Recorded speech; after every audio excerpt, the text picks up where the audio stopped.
गुरुर् ब्रह्मा गुरुर्विष्णू गुरुर्देवो महेश्वरा गुरुर साक्षात परब्रह्म तस्मै श्री गुरुवे नमः। या श्लोकाने आपल्याला गुरुचा अर्थ समजवला आणि तो बिंबवला देखील। आणि आज गुरुपौर्णिमेच्या निमित्तानं पुण्यातील दत्त मंदिरात मोठ्या प्रमाणात भाविकांची गर्दी पाहायला मिळते।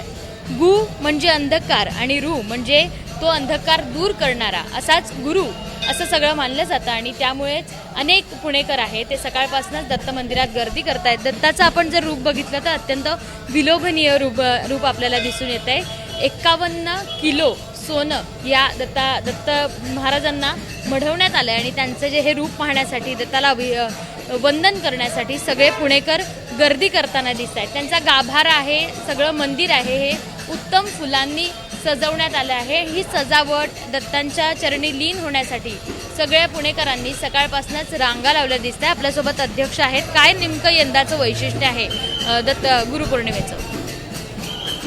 श्रीमती लक्ष्मीबाई दगडूशेठ हलवाई दत्त मंदिर ट्रस्टचा हा 128वा गुरुपौर्णिमा महोत्सव आहे।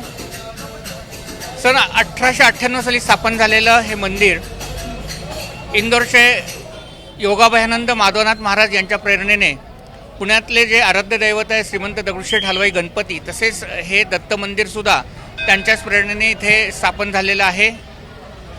हा 128वा गुरुपौर्णिमा महोत्सव साजरा करत असताना आम्हा सर्व विश्वासांना श्री दत्त महाराजांचं जे विलोभनीय रूप आहे हे भाविकांच्या दर्शनासाठी सकाळी 6 वाजल्यापासून इथे दर्शन रांग सुरू आहे।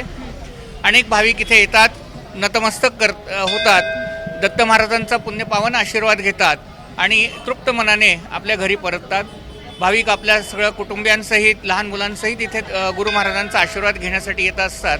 आणि आपल्या संस्कृतीमध्ये जी गुरु महात्म्य सांगितलेलं आहे तसं हे गुरु महात्म्य इथे आपल्याला प्रचिती येते।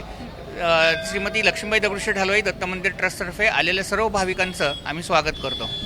पण जर बघितलं तर सकाळची ही वेळ आहे, मात्र दिवसभर सगळे पुणेकर, अनेक पुणेकर या ठिकाणी दत्त महाराजांचं दर्शन घेण्यासाठी मोठा रांगा लावणार आहेत। आणि महत्त्वाचं म्हणजे त्याची तयारी देखील प्रतिष्ठानकडनं करण्यात आली आहे।